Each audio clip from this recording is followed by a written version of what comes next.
नमस्कार प्यारे विद्यार्थियों, सुप्रभात। देखिए, अपना बेसिक व्याकरण के अंदर जो हम ग्रामर में हिंदी के अंदर सामान्य व्याकरण में बात कर रहे थे मानक वर्णमाला की। तो देखिए, पिछले वीडियो में आपने मानक वर्णमाला के अंदर स्वरों के बारे में आपने जानकारी प्राप्त की। आज हम व्यंजन के बारे में जानकारी प्राप्त करने जा रहे हैं। देखिए, व्यंजन क्या होते हैं। व्यंजन जिन वर्णों का उच्चारण स्वरों की सहायता से होता है, जिन वर्णों का उच्चारण स्वरों की सहायता से होता है वे व्यंजन कहलाते हैं। देखिए, व्यंजन एक इस तरह के वर्ण है, इस तरह के अक्षर है जो स्वतंत्र रूप से उच्चारित नहीं हो सकते। देखिए, हम मानक के अंदर उच्चारण की बात कर रहे थे, तो व्यंजनों के उच्चारण के लिए हमें सहायता लेनी पड़ती है। वो सहायता किसकी लेनी पड़ती है? स्वर की। तो व्यंजन किसे कहते हैं? व्यंजन के बारे में आप क्या जानते हो? तो इसमें सीधा सा है कि व्यंजन जिन वर्णों का उच्चारण स्वरों की सहायता से होता है वो व्यंजन होते हैं। किसी भी व्यंजन का उच्चारण तभी किया जा सकता है जब उसमें स्वर मिला हुआ हो। बिना स्वर के आप व्यंजन का उच्चारण नहीं कर सकते। देखिए, उदाहरण के लिए यदि आप बोलेंगे, उच्चारण करेंगे क, तो क के अंदर आपको पता है उच्चारण के अंदर क प्लस ये मिला हुआ है, ये स्वर इसके अंदर साथ में आ रहा है। इसी तरह से आप अगला उच्चारण करेंगे ख, तो ख के अंदर आपने देखा होगा कि ख हलंत है प्लस उसके अंदर मिला हुआ है। यानी हम उच्चारण करते समय हम इस बात का विशेष ध्यान देंगे तो यह हमें सब क्लियर हो जाएगा कि किसी भी व्यंजन का जब हम उच्चारण करेंगे तो उसके अंदर स्वर अपने आप मिला हुआ प्रतीत होगा। यानी बिना स्वर के हम व्यंजन का उच्चारण नहीं कर सकते। फिर देखिए, स्वर रहित व्यंजन को हम लिख सकते हैं, लेकिन स्वर रहित व्यंजन को लिखते समय उसके नीचे हलंत का यानी इस तरह का चिन्ह लगाना पड़ता है। इस तरह का हलंत का चिन्ह लगा करके ही हम उसको लिख सकते हैं। कि जिस तरह से ऊपर आपने देखा होगा कि क को यदि हम इस तरह से लिख सकते हैं, जो इस रूप में भी आता है, इस तरह से भी हम लिख सकते हैं। ख को हम इस तरह से भी लिख सकते हैं, हलंत लगा करके भी, और इसके साथ हम इस ख को ऐसे भी लिख सकते हैं।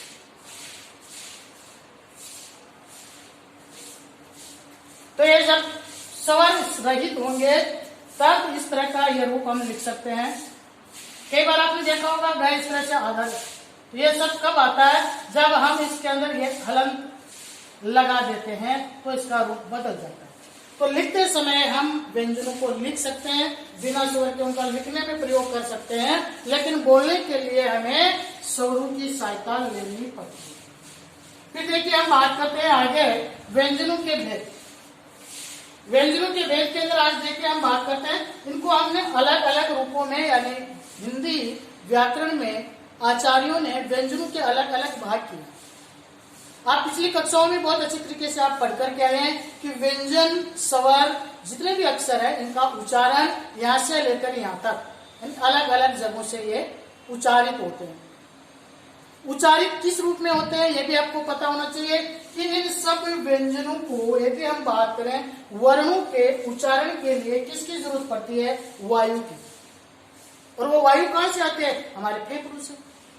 जिस हवा को हम अंदर लेते हैं उस हवा को फिर हम बाहर निकालते हैं, तो वो हमारे मुंह के अलग अलग हिस्सों में जाकर के टकराते हुए बाहर आती है। और ये आपको पता ही है कि कोई भी चीज जब टकराती है तो आवाज उत्पन्न होती है, नहीं होती?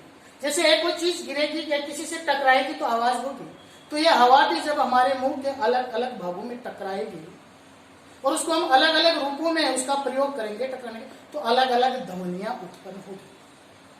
तो इस रूप में हम देखते हैं कि सबसे पहले इसके अंदर भाग आता है स्पर्श व्यंजन।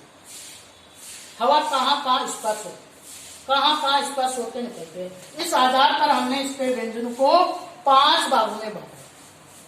स्पर्श व्यंजन 5 प्रकार के, यानी 5 वर्ग है, जिसमें पहला वर्ग है इसका क वर्ग।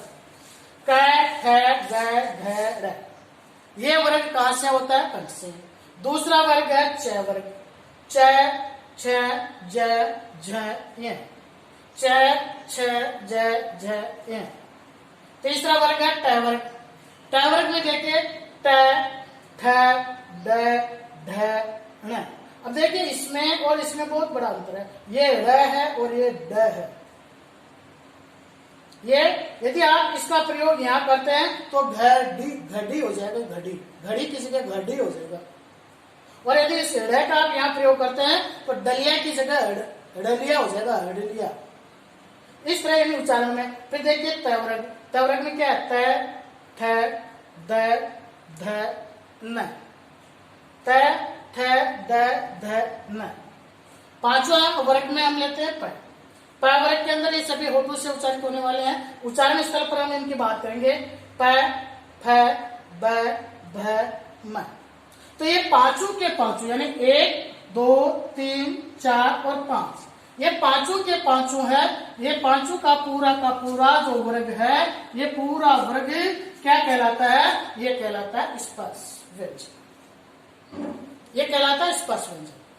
फिर देखिए अगला आता है अंतस्थ व्यंजन। यह र लव, ये अंदर ही हवा घूम जाती है, वायु अंदर ही घूम जाती है, बाहर फेंकने की जरूरत नहीं है। यह र लव यानी ये कहलाते हैं चारों अंतस्थ।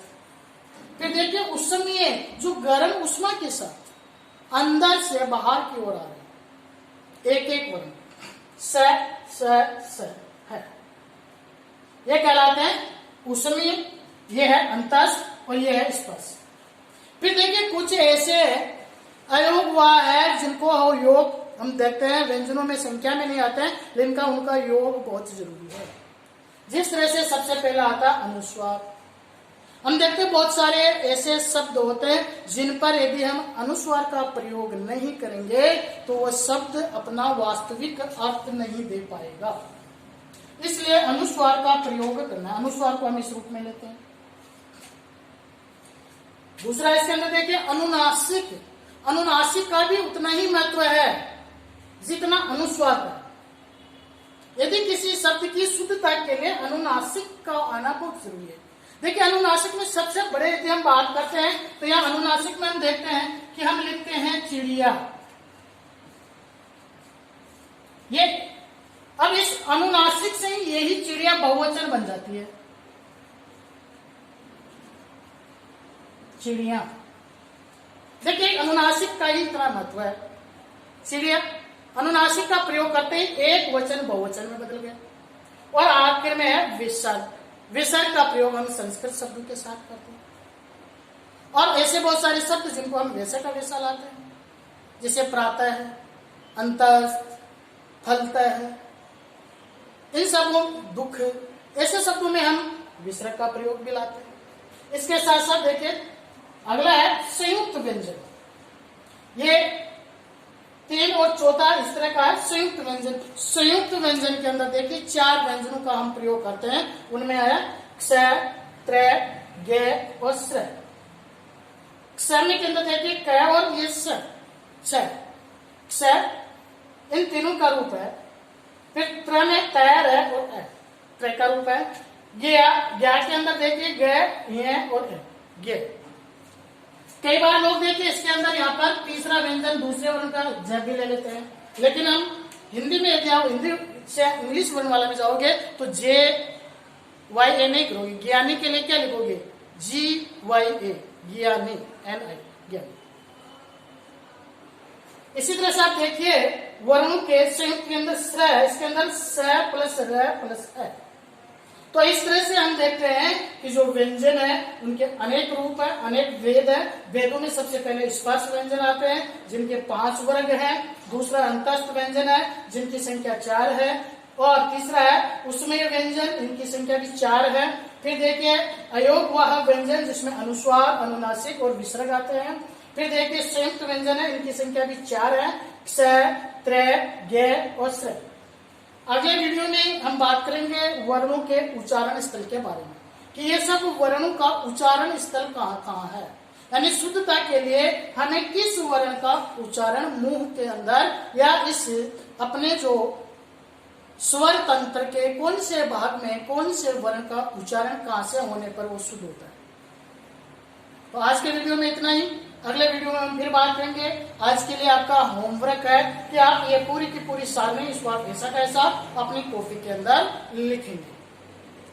वर्णों की जो आप बातचीत कर रहे हैं वर्णमाला की, इसके अंदर वर्णों में आज आपको लिखना है व्यंजन, व्यंजन के साथ व्यंजन की परिभाषा लिखनी है, इसके दो इसकी विशेषताएं दोनों लिखनी है, व्यंजनों के जो रूप ये लिखने हैं कि स्पर्श, अंतस्थ, उसमें, अयोगवाद, संयुक्त, इनके रूप और इनमें कौन कौन से व्यंजन होते हैं, इनकी क्या है, क्या रूपरेखा, इसके बारे में अपनी होमवर्क की कॉपी में आज आप इसको डिटेल से लिखेंगे।